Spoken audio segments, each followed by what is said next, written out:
Well, hi folks, this is Paul Steinberg with Intel Software Network and continuing our Take 5 Top 5 series, and we have an interesting subject to talk to now. And subject, can you please introduce yourself and tell us who you are and what you do at Intel?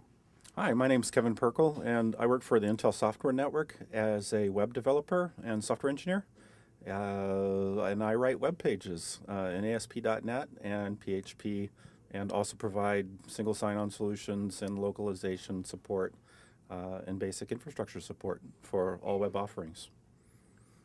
So, as a matter of fact, you're responsible for a lot of the infrastructure that supports our websites. In fact, probably what we're on right now. Is that correct? Partially. We've recently moved into a Layer 7 load balanced environment where we're a mixed Linux Windows environment. In fact, our main domain name, softwarecommunity.intel.com, is actually delivering pages that are off of a Linux box and Windows box. So this is it's a pretty dynamic environment, and it allows a great degree of flexibility with our the rest of our development team and their particular skill set. So we have pages that run under ASP.NET 1.1 and 2.0, as well as PHP current version. I noticed that you often, at the end of the day, Twitter on some of the more interesting little code blocks that you've come up with. Oh yeah, I try and actually enter at least one Twitter element a day. Anything from what was a cool piece of code that I might have put together, or a concept or idea or a piece of technology. One of the cool things about our particular environment is that we have a common services framework infrastructure where we have services that are essentially shared between Linux and Windows. What makes this really nice is that all our Windows apps, the client on the back end doesn't even realize that they're having a multi-server platform experience being delivered PHP elements of the web page along with Windows versions of the web pages that they're looking at.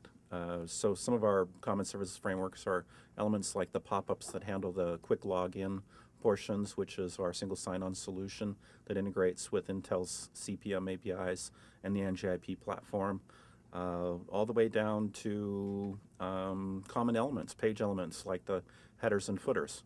We're recently undergoing a transition where all of our headers and footers are delivered to both the Windows apps and the Linux apps core from a single shared directory between the two platforms.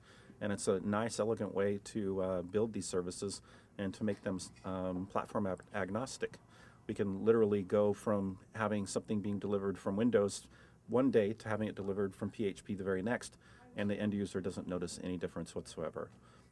This level of degree of control of our platform also enables us to rapidly make changes much more quickly than any other development team inside of Intel would ever hope or dream to be able to do today.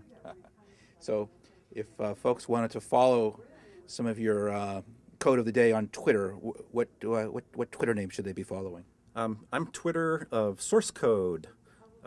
Internally at Intel, they actually let us pick our own aliases, which is kind of funny.